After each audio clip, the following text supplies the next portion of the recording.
Hello दोस्तों, this is Kaushal Kishore Sharma and welcome to English Point. आज है हमारा प्रैक्टिस सेट नंबर 107 और इसके पहले भी हमने कई सारे प्रैक्टिस सेट बनाए हैं। लगभग ओवर 150 प्रैक्टिस सेट्स हैं जिनमें लगभग 2000 ऑब्जेक्टिव क्वेश्चंस मैंने अपलोड किए हैं। तो यदि आपने अभी तक उन्हें नहीं देखा है तो प्लीज़ उन्हें भी जरूर देखिए। चलिए, तो आज के प्रैक्टिस सेट में हम सबसे फर्स्ट सेंटेंस पढ़ते हैं। यहाँ पर डिस्क्रिप्शन पढ़ लेते हैं क्या है कि find the part of the given sentence that has an error in it. इसमें कोई गलती है किसी एरर में। If there is no error choose no error. तो यानी यहाँ पर हमें मिलता है पार्ट एरर। सेंटेंस देखें, सबसे पहला सेंटेंस है it is important understand the mechanics of reading and various techniques of reading. तो यहाँ पर ये बताना है कि कौन से पार्ट में यहाँ पर मिस्टेक है।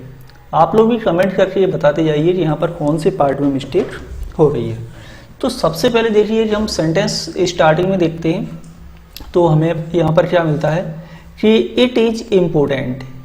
इट सब्जेक्ट हो गया, इज आपकी हेल्पिंग वर्ब है एंड इम्पोर्टेंट आपका है एडजेक्टिव। ठीक है, एंड एडजेक्टिव के बाद यहाँ पर ये वर्ब का प्रयोग हो रहा है, लेकिन यहाँ पर देखिए वर्ब से पहले आपका इन्फिनेटिव नहीं बनाया गया है। बियर इन्फिनेटिव का यूज किया है, बट एडजेक्टिव के बाद जब हम वर्ब लेते हैं तो वो टू इन्फिनेटिव में प्रयोग होती है। तो यहाँ पर यूज किया जाएगा it is important to understand होगा, ना कि इट इज इम्पोर्टेंट अंडरस्टैंड। तो आपका जो पार्ट एरर है वो है आपका फर्स्ट पार्ट में ही, यानी कि जो ऑप्शन नंबर 2 है ये आपका राइट होगा। चलिए, नेक्स्ट है question number 2 and question number 2 में है what is the antonym of the word organised. Organised का एंटोनिम वर्ड बताना है। ऑर्गेनाइज्ड का मतलब क्या होता है? संगठित। ठीक है, यानी कि एकत्रित कहीं होते हैं तो ऑर्गेनाइज्ड होता है। ऑप्शन है जुम्बल, अरेंज्ड, स्ट्रक्चर्ड या कोऑर्डिनेट। तो यहाँ पर देखिए अरेंज, स्ट्रक्चर्ड एंड कोऑर्डिनेट ये तीनों तो आपके सिनोनिम्स हैं।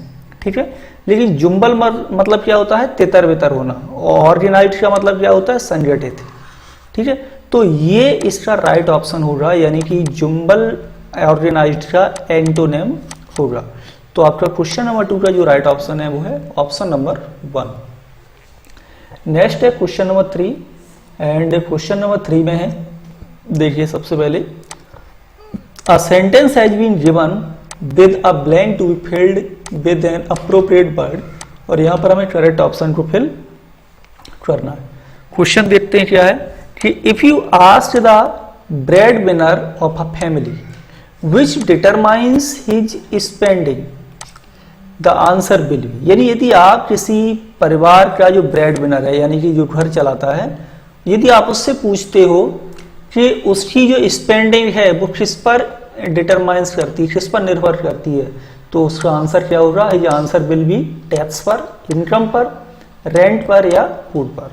तो यहाँ पर हमें सुटेबल वर्ड का चूज करना है। तो यहाँ पर राइट ऑप्शन होगा आपका ऑप्शन नंबर 2 इनकम, कि उसकी जो स्पेंडिंग है वो इनकम पर डिपेंड करेगी। यानी यहाँ पर राइट ऑप्शन आपका सेकंड होगा। नेक्स्ट है question number 4 and question number 4 में है आपका improve the bracketed part of the sentence. यानी सेंटेंस में जो पार्ट दिया गया, वर्ड दिया गया, इसे इम्प्रूव करना है।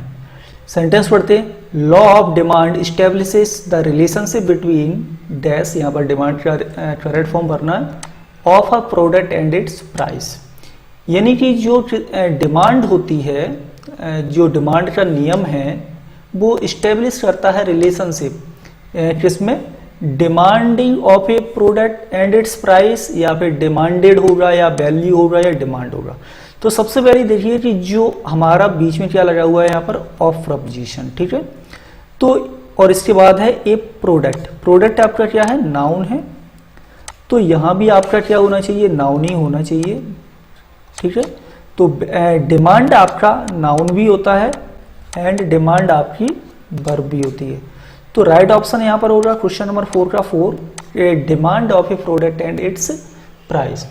तो राइट ऑप्शन होगा 4। नेक्स्ट है sentence number 5 and sentence number 5 में है find the part of the sentence given sentence that has an error in it. यानी कि सेंटेंस में कहीं एरर है। यदि नहीं है एरर तो आपको लगाना है answer no error. Option sentence पढ़ते हैं।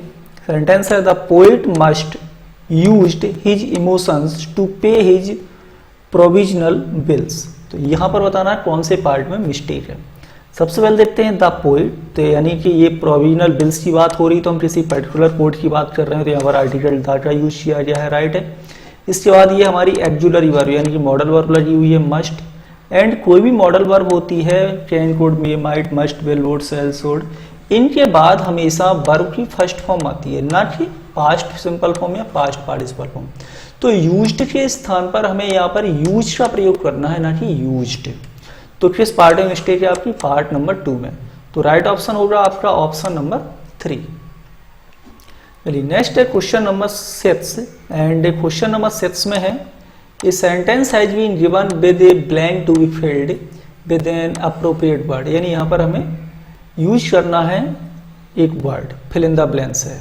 चलिए आपका ये इंपरेटिव सेंटेंस है, kill no more chickens dash you can eat. तो यहाँ पर हमें यूज करना है देयरफॉर एंड दम, देयर या देन। तो देखिए यहाँ पर बात हो रही किल नो मोर चिकन्स, कि ज़्यादा चिकन्स को ना मारो, यू कैन ईट, जितनी तुम खा सकते हो उससे ज़्यादा नहीं।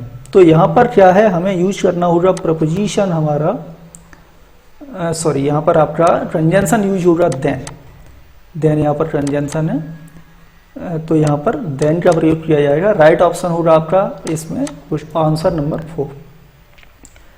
नेक्स्ट है sentence number 7, and sentence number 7 में है a sentence has been given with a blank to be filled with an appropriate word. यहाँ भी हमें एक वर्ड को यूज करना है, देखते हैं सेंटेंस क्या है।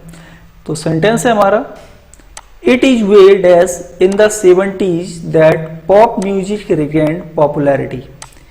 तो यहाँ पर आप सबसे पहले सेंटेंस को देखिए कि 2 सेंटेंस हैं, कंजंक्शन दैट लगा हुआ है, यहाँ पर लिखा हुआ है पॉप म्यूजिक, ये आपका सब्जेक्ट है, रिगेन्ड पॉपुलैरिटी, यानी कि पॉप म्यूजिक ने काफ़ी अच्छी पॉपुलैरिटी पाई थी। कब पाई थी? 70 के दशक में। तो यहाँ पर ये रिगेन्ड आपकी वर्ब की सेकंड फॉर्म है, यानी ये सेंटेंस लगा हुआ है आपका पास्ट में। तो इधर जो सेंटेंस बना है ये भी आपका पास्ट में ही बना हुआ है। तो अब यहाँ यूज करना है बिलो, फॉरवर्ड, अहेड या बैक। तो राइट ऑप्शन होगा आपका यहाँ पर ऑप्शन नंबर 4 बैक, कि it is way back in the 70s, यानी कि 70s से पहले पॉप म्यूजिक ने काफी पॉपुलैरिटी पाई थी। नेक्स्ट है question number 8, a sentence has been given with a blank to be filled with an appropriate word. यहाँ पर भी हमें एक वर्ड को फिल करना है। तो सेंटेंस पढ़ते हैं। सेंटेंस है हमारा dash ambition one starts nothing, यानी कि वन स्टार्ट्स नथिंग, यानी कोई भी कुछ नहीं कर पाएगा। कब? Ambitions, with stand, without, with या विद। तो देखिए विद स्टैंड मतलब होता है आपका, यदि हम सिमिलर वर्ड की बात करें तो रेसिस्ट और स्टैंड अप टू, ये इसके 2 सिमिलर वर्ड हैं, जिसका मतलब होता है to be strong enough not to be hurt और डिमांडेड बाई एक्सट्रीम कंडीशन। तो यहाँ पर विद स्टैंड एम्बिशन नहीं होगा, यहाँ पर हमें प्रपोजिशन का यूज करना है विदाउट, यानी बिना एम्बिशन से वन स्टार्ट्स नथिंग, कि कोई एक व्यक्ति कुछ भी नहीं कर पाता है।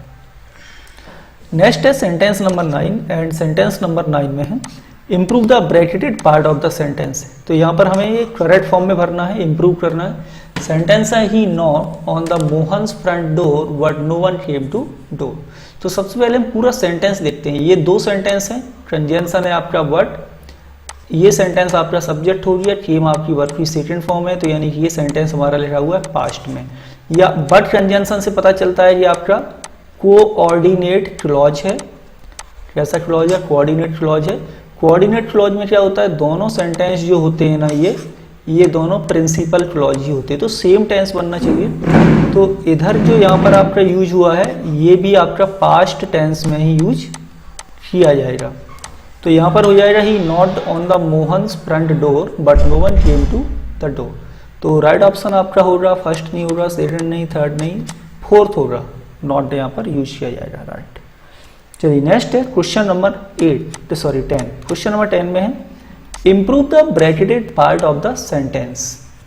यहाँ भी हमें इम्प्रूव करना है इसे, कि द टू एयरक्राफ्ट से याद रही एयरक्राफ्ट का सिंगुलर प्लूरल भी सेम होता है और आप ऐसा लगा के भी बना सकते हैं। Two aircraft collided 30 metres above the ground, यानी कि दो एयरक्राफ्ट ग्राउंड से 30 मीटर ऊपर टकराए बिफोर दे प्लोमेटेड इन अर्थ। अब यहाँ पर यूज करना है कि ये जो है इसे करेक्ट कैसे करें। आपका प्लमेटेड टू का होगा या फिर इनटू यूज होगा या इन होगा या कोई इम्प्रूवमेंट नहीं करना है। तो देखिए सबसे पहले इसका जो वर्ड है आपका प्लमेट, तो इसका मीन्स होता है प्लंट। इसका मीन्स होता है प्लंट, यानी कि सडनली किसी ऊंचाई से या ऊंची हायर पोजीशन से लेवल से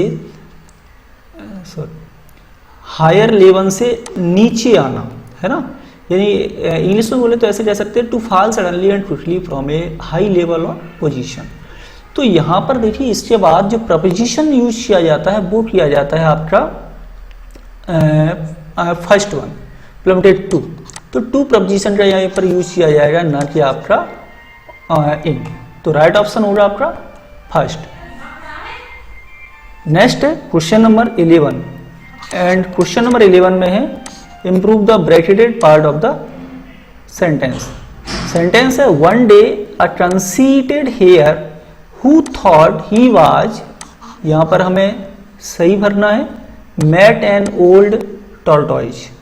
तो सबसे पहले देखिए यहाँ पर हम इस फ्रेज को समझते हैं, एक कंसीटेड हेयर।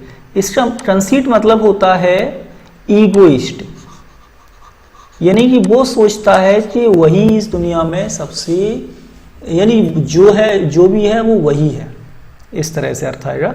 ईगोइस्ट इसका होता है कंसीट, हाइट ऑफ कंसीट को हम ईगोइस्ट बोलते हैं, ठीक है। तो one day A conceited hare who thought, एक दिन उसने सोचा ही वाज। अब वो बेटर है या द बेटर है या नो इम्प्रूवमेंट है या ए बेस्ट है या द बेस्ट है। तो देखिए यहाँ पर जब वो सोच रहा है कि उसके जैसा कोई दूसरा है ही नहीं, तो यहाँ पर सुपरलेटिव डिग्री का प्रयोग किया जाएगा, द बेस्ट का यूज किया जाएगा, यानी कि आपका जो ऑप्शन नंबर 4 है ये। नेक्स्ट है question number 12 and question number 12 में है following sentence out of the given 4 alternatives, 4 options हैं और यहाँ पर आपको बेस्ट एक्सप्रेशन, अच्छा यहाँ पर आपको बताना है ईडीएम मिला हुआ है, तो इस ईडीएम का मीन्स बताना है। ईडीएम में आपका fast and loose, fast and loose का मीन्स क्या होता है ईडीएम का। अब यहाँ पर फास्ट का मतलब आप तेज मत बता देना, लूज मीन्स ढीला मत बता देना, इस तरह से नहीं बताना, ऐसा कोई इसका मीनिंग और अर्थ नहीं होगा। ऑप्शन है अनफेथफुल, नैरो, स्टडी या नैरो एंड माइंडेड। तो देखिए फास्ट एंड लूज का जो राइट मीनिंग होता है वो होता है अनफेथफुल, है ना, यानी कि जो वफादार नहीं है वो होता है फास्ट एंड लूज, यानी कि वो आपसे बोल देगा ठीक है हम ये काम करवा देंगे और जब फ़ोन लगाओगे तो फ़ोन ही नहीं उठाएगा। तो धीरे धीरे लोग समझ जाते हैं कि वो किसी काम का नहीं है, यानी कि उसे फ़ोन लगाएंगे तो वो हाँ भी कर सकता है और कुछ समय बाद वो आपका काम भी नहीं करेगा। तो अनफेथफुल ऐसे पीपल होते हैं। नेक्स्ट सेंटेंस देखते हैं, इसमें क्या है, आपको 4 ऑप्शंस मिलते हैं, वही अल्टरनेटिव मिले हैं कि 4 एंड आपको यहाँ पर भी बताना है ईडीएम, यानी आपको फिर से एक और ईडीएम मिलता है। ईडीएम है रब्ड शोल्डर्स विद।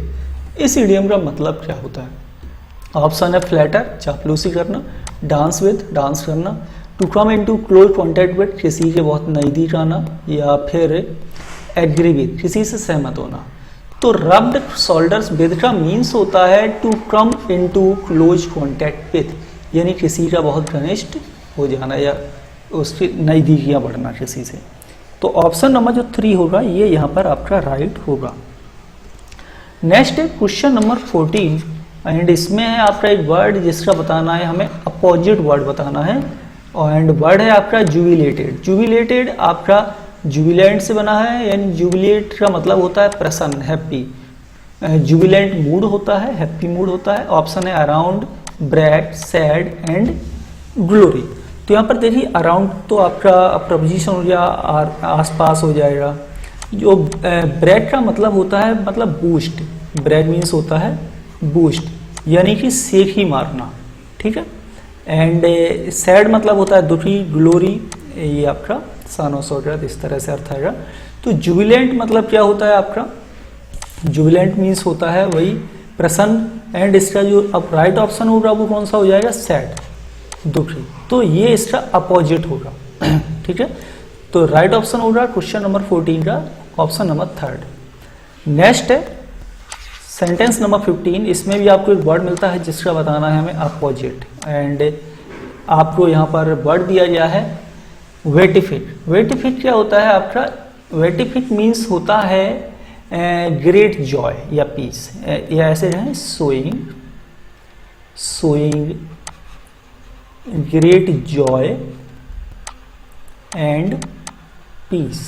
ठीक है, तो अब इसका बताना है हमें अपोजिट। बूस्ट मतलब क्या होता है? वही सीटी मारना। हैप्पी इसका सिनोनिम्स हो जाएगा sorrowful and meet. Meet means मिलना। अपोजिट क्या हो जाएगा? Great joy opposite sorrowful. तो राइट ऑप्शन कौन सा होगा? Option number 30। तो आज की क्लास दोस्तों आपको कैसी लगी कमेंट करके नीचे जरूर बताना है।